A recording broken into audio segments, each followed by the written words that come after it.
Remue ménage. Remue ménage.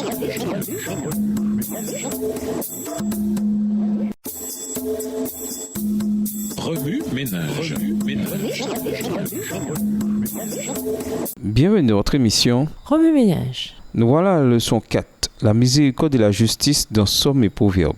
Faites plutôt droit aux faibles, à l'orphelin, rendez justice aux pauvres, aux misérables, relâchez le faible et le malheureux, arrachez-le aux griffes des méchants. Somme 82, les versets 3 et 4. En tant que chrétiens, efforçons-nous d'être à la fois justes et miséricordieux dans notre façon de traiter les autres, bien que des gens considèrent que justice et miséricorde ne peuvent aller de pair. Un petit acte de bonté. Lisons Somme 82, les versets 3 et 4. Psaume 82, les versets 3 et 4. Rendez justice aux faibles et à l'orphelin, faites droit aux malheureux et aux pauvres, sauvez le misérable et l'indigent, délivrez-les de la main des méchants. Je ne pense pas pouvoir aller plus loin, dit Martin, tandis qu'il secoue la tête péniblement et fait signe à son ami d'arrêter. Ils se tiennent au bord de la place Saint-Georges, à Eisenach, en Allemagne. Pareil pour moi, Martin, acquiesce-t-il, mais nous n'avons pas mangé de la journée. Martin balaie la place du regard. Je sais, dit-il découragé, mais après la façon dont ils nous ont traités à la dernière porte, je n'ai pas vraiment envie d'en essayer une autre.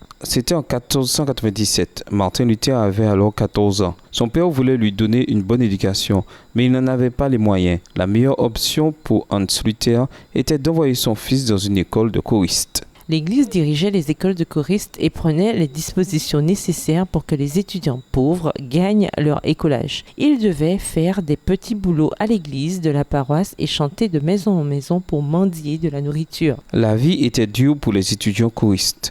Ils étaient maltraités, rabaissés et contrariés. Souvent, ils se couchaient le ventre vide. Un jour particulièrement sombre, Martin et un ami mendiaient leur nourriture comme d'habitude. Il faisait très froid et ils étaient affamés. Tandis qu'ils marchaient dans la rue, une jeune femme nommée Ursula les aperçut de la fenêtre du 2e étage de sa maison. Elle les reconnut car ils allaient à son église. Elle savait qu'ils étaient des étudiants choristes. Elle vit combien on venait de les maltraiter et son cœur fut touché. Elle prit la décision de leur faire vivre une expérience différente. Lorsqu'ils atteignirent sa porte, elle l'ouvrit toute grande et les accueillit avec un chaleureux sourire. À leur grand étonnement, elle les invita à entrer, leur offrit une place devant le feu et leur servit un repas copieux. Martin Luther fut tellement touché de sa bonté qu'il fondit en larmes. Ursula découvrit bientôt que les parents de Martin avaient un lien de parenté avec Conrad Cotta, son mari. Les Cotta invitèrent Martin Luther à vivre avec eux et le soutinrent financièrement jusqu'à la fin de ses études à Eisenach,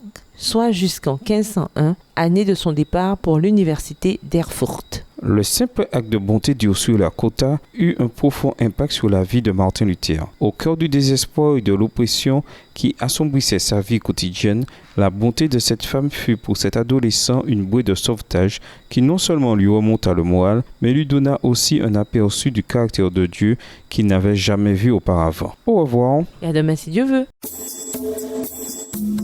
Remue ménage. Remue